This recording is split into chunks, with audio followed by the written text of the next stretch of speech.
दोस्तों आज इंडिया एक दशक से ज़्यादा समय से डिजिटलाइजेशन के रास्ते पे आगे बढ़ रहा है, जहां हमारे सोशल एक्टिविटी और इकोनॉमी के एक बड़े हिस्से को हमने डिजिटलाइज करने में कामयाबी हासिल की है। इसका एक एग्जाम्पल हम आधार को देख सकते हैं, जिसने आज 1.3 बिलियन पीपल तक अपनी रीच बनाई है। आज आधार हमारे देश के लोगों के लिए एक फाउंडेशनल आइडेंटिटी का काम करता है, जिसकी पूरी व्यवस्था डिजिटल प्लेटफॉर्म्स की मदद से की गई है। आधार की मदद से इंडिया आज वर्ल्ड की largest direct benefit transfer program run कर रहा है, जिसमें करोड़ों लोगों के आधार लिंक्ड बैंक अकाउंट शामिल हैं। इस प्रोग्राम की मदद से आज हजारों करोड़ रुपए उन डिजर्विंग लोगों के अकाउंट में ऑटोमेटिकली ट्रांसफर हो जाते हैं जिन्हें गवर्नमेंट हेल्प प्रोवाइड करना चाहती है। दोस्तों, केवल पैसे ट्रांसफर ही नहीं, आज इंडिया के पास एक यूनिक सिस्टम है जहां आधार इनेबल्ड पेमेंट सिस्टम की मदद से बैंक अकाउंट से पैसे विड्रॉ भी किए जा सकते हैं। इस सिस्टम की मदद से आज देश भर में लगभग हर महीने मिलियंस ऑफ ट्रांजैक्शंस कंडक्ट होते हैं, जिनकी वैल्यू थाउजेंड्स ऑफ करोड़ होती है। इसके अलावा आज हमारा देश यूपीआई या यूनिफाइड पेमेंट इंटरफेस जैसे प्लेटफॉर्म को डेवलप करने में कामयाब हुआ है, जिसने डिजिटल पेमेंट के पूरे सेक्टर को रिवॉल्यूशनराइज करने का काम किया है। एनपीसीआई द्वारा डेवलप्ड यूपीआई की मदद से केवल अप्रैल 2022 में 5,583 मिलियन ट्रांजैक्शंस कंडक्ट किए गए, जिनकी नेट वैल्यू 9,83,000 करोड़ से ज़्यादा थी। 2016 में लॉन्च ये प्लेटफॉर्म इतने कम समय में सक्सेस की ऐसी ऊंचाई देखेंगे शायद किसी ने इसकी उम्मीद नहीं की थी। इसी तर्ज पे हमारे देश ने फास्टैग सिस्टम को इंट्रोड्यूस किया, जिसने आज इंडिया में टोल पेमेंट्स को पूरी तरह से ट्रांसफॉर्म करने में अहम भूमिका निभाई है। आज फास्टैग की मदद से हमारे देश में हर दिन 100 करोड़ से ज़्यादा की रेवेन्यू जनरेट की जाती है, जो देश के रोड इंफ्रास्ट्रक्चर को इम्प्रूव करने के लिए अहम है। इसके अलावा Ayushman Bharat digital health mission जैसी इनिशिएटिव्स जो पॉपुलेशन स्केल पे यूपीआई की तरह यूनिफाइड हेल्थ इंटरफेस इंप्लीमेंट करने के प्रयास में है, इस बात का सबूत देती हैं कि आज हमारा देश डिजिटलाइजेशन के उस सफ़र पे तेज़ी से बढ़ रहा है, जिसके अंत में इंडिया कई मायनों में पूरी दुनिया के लिए एक एग्जाम्पल बनने वाला है। ऐसे एक्सपीरियंसेस के साथ इंडियन गवर्नमेंट द्वारा देश के उभरते हुए एक ऐसे ही दूसरे सेक्टर में टेक्नोलॉजी यूज कर यूजर फ्रेंडली प्लेटफॉर्म और टेक्नोलॉजी डेवलप करना किसी रिवॉल्यूशन से कम नहीं है। दोस्तों, हम बात कर रहे हैं इंडिया के ई कॉमर्स सेक्टर की, जिसके ह्यूज पोटेंशियल ने गवर्नमेंट को ओएनडीसी या open network for digital commerce को प्लान करने के लिए मजबूर किया। आज इस वीडियो के माध्यम से हम ओएनडीसी के इर्द गिर्द जनरेट हुई उन तमाम कन्फ्यूजन्स को दूर करेंगे जिसने आपसे ओएनडीसी के एक्चुअल ऑब्जेक्टिव को छुपा रखा है। इस डिस्कशन के माध्यम से हम इंडियन ई कॉमर्स इंडस्ट्री की एक डिटेल्ड एनालिसिस प्रोवाइड करेंगे, जिससे ओएनडीसी के एम और प्रोबेबल इम्पैक्ट को समझा जा सके। इसके अलावा ओएनडीसी द्वारा आने वाले समय में इंडियन इकोनॉमी में दिए जाने वाले कॉन्ट्रीब्यूशंस पे भी चर्चा होगी। दोस्तों, हम आपको बताना चाहेंगे कि वीडियो यूपीएससी मेंस एग्जामिनेशन के पर्सपेक्टिव से भी रेलेवेंट है और इस टॉपिक से रिलेटेड सवाल यूपीएससी जीएस3 के इंडियन इकोनॉमी सेक्शन में पूछे जा सकते हैं। तो बिना किसी देरी के आइए शुरू करते हैं आज का डिस्कशन।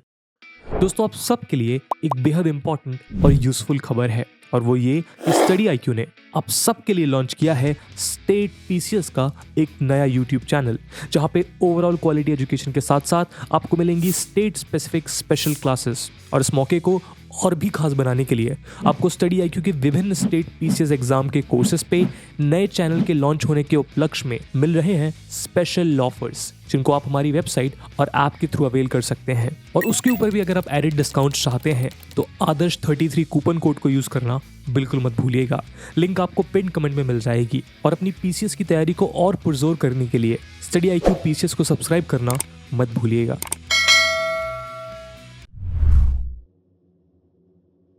दोस्तों, अपने बढ़ते हुए इंटरनेट यूजर बेस और फेवरेबल मार्केट कंडीशंस के कारण इंडिया में आज ई कॉमर्स इंडस्ट्री का ह्यूज पोटेंशियल देखा जाता है।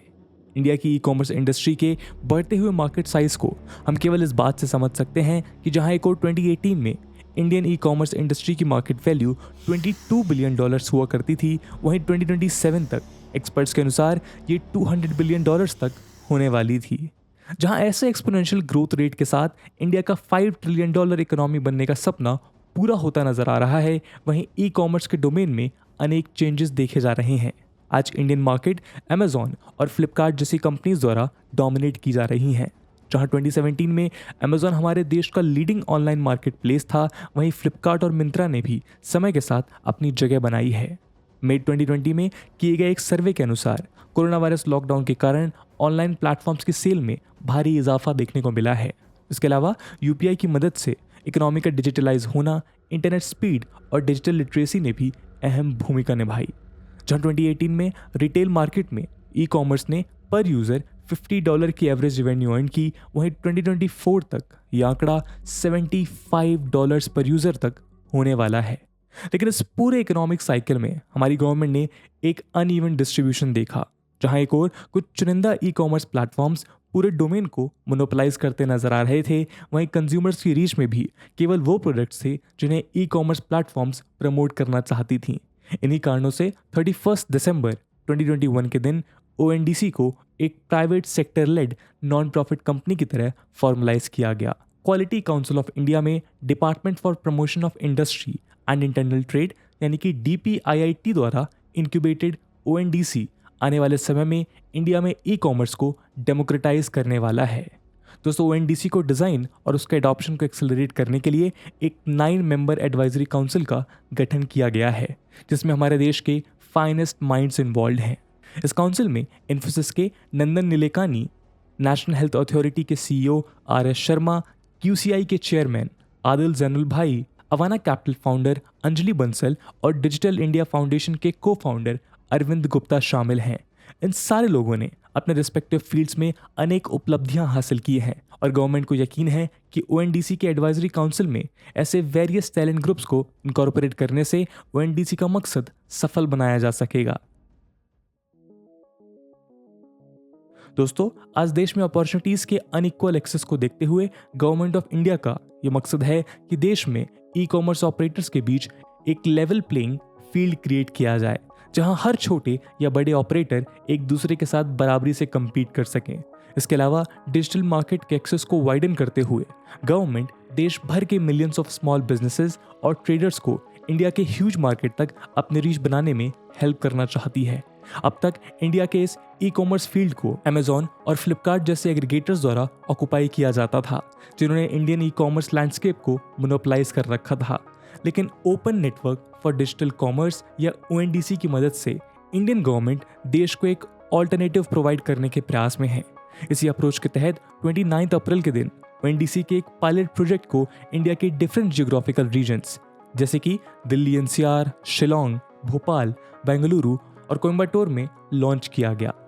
लॉन्च के साथ गवर्नमेंट अपने एम्स को यूजर के साथ क्लियर किया कि वो ओएनडीसी को एक नॉन प्लेटफॉर्म सेंट्रिक इनिशिएटिव की तरह डेवलप करेंगे, जहां ओएनडीसी ऑनलाइन कस्टमर की demand nearest available source of supply से पूरी करेगा। इस प्लेटफॉर्म की मदद से कंज्यूमर किसी दूसरे एप्लीकेशन और प्लेटफॉर्म किसी भी सेलर, प्रोडक्ट या सर्विस को अवेल कर पाएंगे, जिससे इंडियंस को रियल फ्रीडम ऑफ चॉइस मिल पाएगी। अब तक कुछ बड़े ई कॉमर्स जायंट्स कंज्यूमर्स को केवल उन सेलर्स तक ही पहुंचने का एक्सेस देते थे जिन्हें वो कंपनीज इंडोर्स करना चाहती थीं। इस अनइक्वल फेवर के एनवायरनमेंट में जहां एक और छोटे बिजनेसमैन मार्केट में एक्सेस नहीं गेन कर पा रहे थे, वहीं कस्टमर्स की फ्रीडम ऑफ चॉइस भी रेस्ट्रिक्ट हुआ करती थी। ओएनडीसी इस अनइक्वल और अनफेयर गेम में कंज्यूमर समेत मार्केट प्लेयर्स के बीच इक्वल अपॉर्चुनिटीज प्रोवाइड करने का काम करेगा। ये एक ऐसे न्यूट्रल प्लेटफॉर्म की तरह एक्ट करेगा जिसमें यूपीआई की तरह ओपन सोर्स बेसिस पे कैटलॉगिंग, वेंडर मैच और प्राइस डिस्कवरी के लिए प्रोटोकॉल सेट किए जाएंगे। यदि आसान भाषा में समझाया जाए तो आप इसे यूँ समझ लीजिए कि बिना किसी स्पेसिफिक ई कॉमर्स पोर्टल से अटैच हुए बायर्स और सेलर्स ओएनडीसी पे ट्रांजैक्शन कर सकेंगे।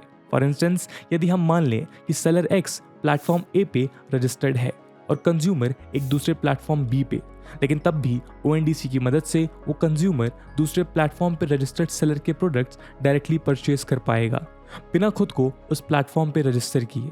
ओएनडीसी का मकसद है कि इंडिया के पूरे वैल्यू चेन को डिजिटलाइज कर ऑपरेशन स्टैंडर्डाइज किए जाएं, जिससे सप्लायर्स का इंक्लूजन, लॉजिस्टिक्स की एफिशिएंसी और कस्टमर्स की वैल्यू ऑगमेंट की जा सके। सोर्सेज का कहना है कि एक बार ओएनडीसी इंप्लीमेंट और मैंडेट हो जाए, जिसकी उम्मीद अगस्त 2022 से है, इंडिया की सारी e commerce companies same process पे ऑपरेट करना शुरू कर देंगी। ये तो लार्ज ई कॉमर्स फर्म्स ने गवर्नमेंट के इस इनिशिएटिव के अगेंस्ट प्रोटेस्ट किया है। कारण है उनके अपने प्रोसेसेस और टेक्नोलॉजी डेवलपमेंट में इन्वेस्ट करना। लेकिन गवर्नमेंट ओएनडीसी की मदद से 2027 तक इंडिया की ई कॉमर्स मार्केट की वैल्यू $200 बिलियन तक ग्रो करने के प्रयास में है, जिसमें सभी तरह के बिजनेस कॉम्पिटिटर्स शामिल होंगे। गवर्नमेंट के इस अप्रोच को समझते हुए 20 से ज्यादा सरकारी और प्राइवेट ऑर्गेनाइजेशंस ने 2.55 बिलियन रुपीस की इन्वेस्टमेंट कंफर्म की है। इस इन्वेस्टमेंट में state bank of India, Punjab national bank, HDFC, Kotak Mahindra समेत अनेक नाम शामिल हैं। द इकोनॉमिक टाइम्स के अनुसार आज लगभग 80 फर्म्स ओएनडीसी के प्लेटफॉर्म से मार्केट प्लेयर्स को इंटीग्रेट करने के प्रयास में लगे हैं। ये फर्म्स आज सेलर्स, बायर्स, लॉजिस्टिक्स, प्लेटफॉर्म्स और पेमेंट गेटवेज के लिए एंटरप्राइज सॉफ्टवेयर और एप्स बनाने के टारगेट को परस्यू कर रहे हैं। इस पूरे परस्यूट में टेक्नोलॉजी एंटरप्रेन्योर और इन्फोसिस के को फाउंडर मिस्टर नंदन निलेकानी का नाम सबसे ऊपर माना जा रहा है, जिनके अनुसार ई कॉमर्स के सेक्टर में ओएनडीसी एक गेम चेंजर प्रूव होने वाला है। ओएनडीसी से पहले भी मिस्टर निलेकानी ने आधार बायोमेट्रिक आईडी सिस्टम और यूपीआई जैसे real time digital payment system के डेवलपमेंट में अहम भूमिका निभाई थी। गवर्नमेंट ऑफ इंडिया द्वारा एक्सपर्ट की मदद से इन सिस्टम की सक्सेस को देखते हुए एक्सपर्ट्स का अनुमान है कि ओएनडीसी भी इसी तरह एक डिजिटल रिवॉल्यूशन लाने का काम करेगी। दोस्तों, ये तो ओएनडीसी के ऑफिशियल पर्पस के अनुसार इस प्लेटफॉर्म का मकसद एक ऐसा freely accessible online system create करना है जहां ट्रेडर्स और कंज्यूमर्स चंद रुपयों के डिटर्जेंट बार से लेकर हजारों रुपयों के एयरलाइन टिकट्स तक सेल और परचेज कर सकें। लेकिन ओएनडीसी का अनस्पोकन ऑब्जेक्टिव अमेजॉन और फ्लिपकार्ट जैसे ई कॉमर्स प्लेटफॉर्म के पावर को कर्व करना है, जिनके ऑनलाइन डोमिनेशन के कारण आज हमारे देश के millions of small and local merchants vulnerable feel करते हैं। हमें इस बात को याद रखना चाहिए कि यही स्मॉल और लोकल मर्चेंट्स देश के रिटेल बैकबोन को कंस्टिट्यूट करते हैं और ई कॉमर्स जायंट्स के कारण इन इकोनॉमी से एक्सक्लूड होते हुए देखना देश की फाइनेंशियल स्टेबिलिटी के अगेंस्ट जा सकता है।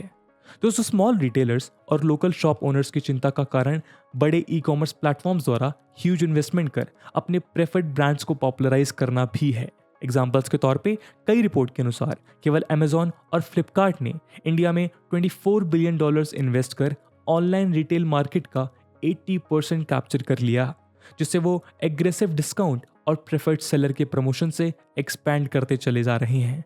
इस बात के बावजूद कि ऑनलाइन कॉमर्स इंडिया के रिटेल मार्केट का केवल 6% कंपोज करता है, कुछ चुनिंदा ई कॉमर्स प्लेटफॉर्म्स द्वारा इस स्पेस को डोमिनेट करना स्मॉल रिटेलर्स को इनसिक्योर बना देता है। इन रिटेलर्स का मानना है कि यदि इन ई कॉमर्स जायंट्स की डोमिनेंस बढ़ती रही तो उनका भी वही हाल होगा जो यूएस समेत दूसरे डेवलप्ड देशों में कई फैमिली ओन्ड बिजनेसेस का हुआ है। इन्हीं कारणों को ध्यान रखते हुए ओएनडीसी जैसे नॉट फॉर प्रॉफिट सिस्टम को इंडियन गवर्नमेंट द्वारा डेवलप किया जा रहा है, जो इन कंसर्न्स को एड्रेस कर सके।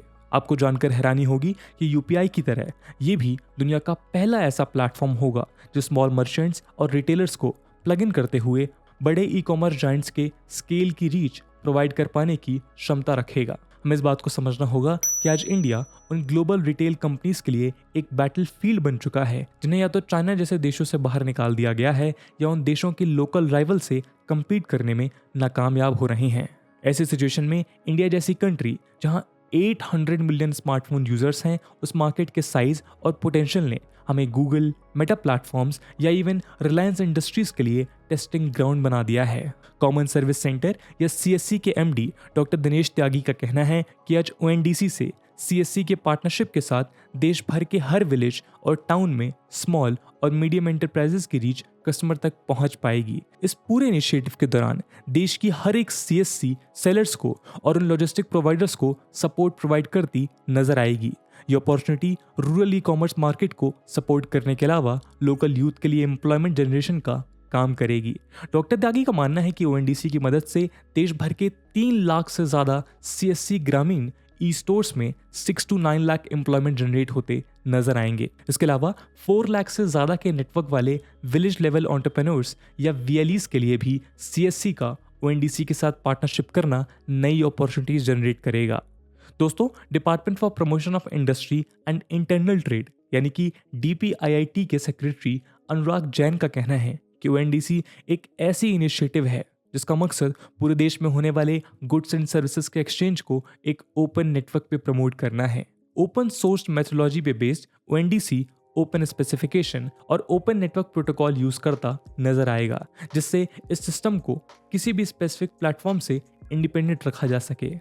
अपनी इन्हीं खूबियों के कारण ओएनडीसी आज के platform centric digital commerce model से अलग है, जहां बायर और सेलर को किसी ट्रांजैक्शन के लिए सेम प्लेटफॉर्म को यूज करना जरूरी हो जाता है।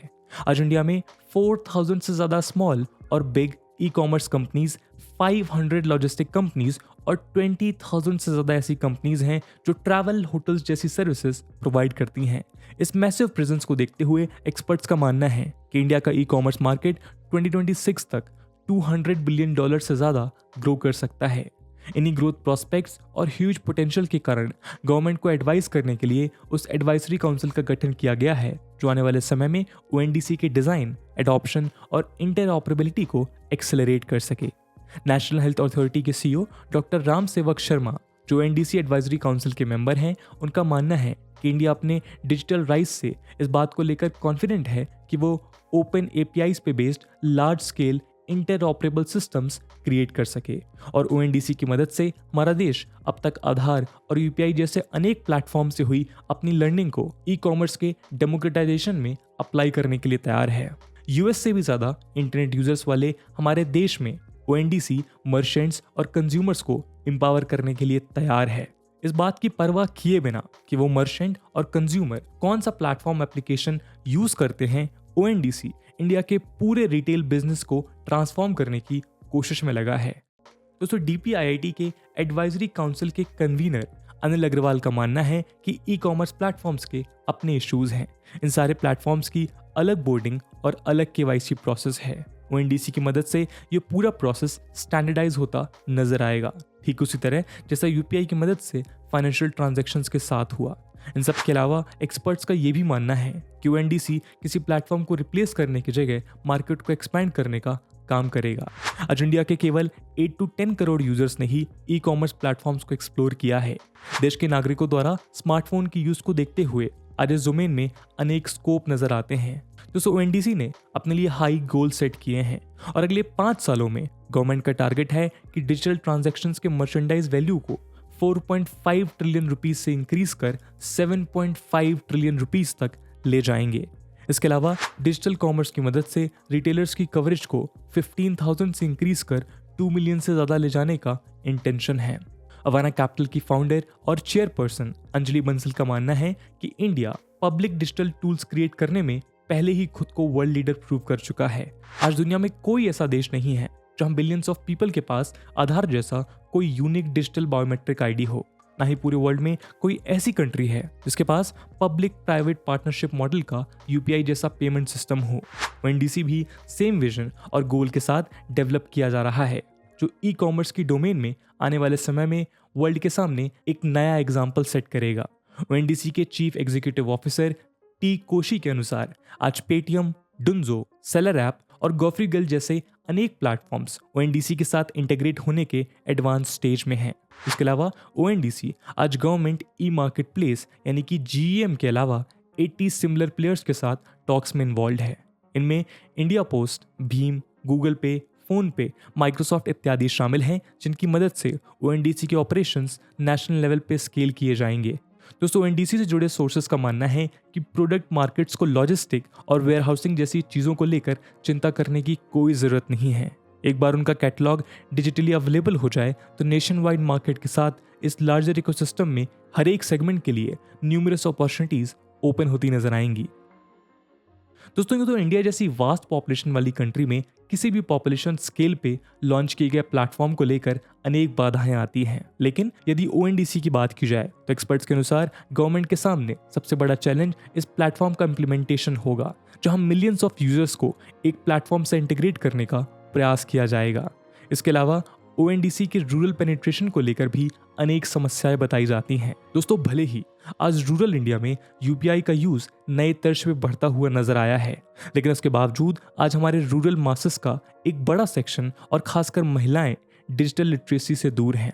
ऐसी सिचुएशन में ओएनडीसी की रूरल सक्सेस कठिन नजर आती है।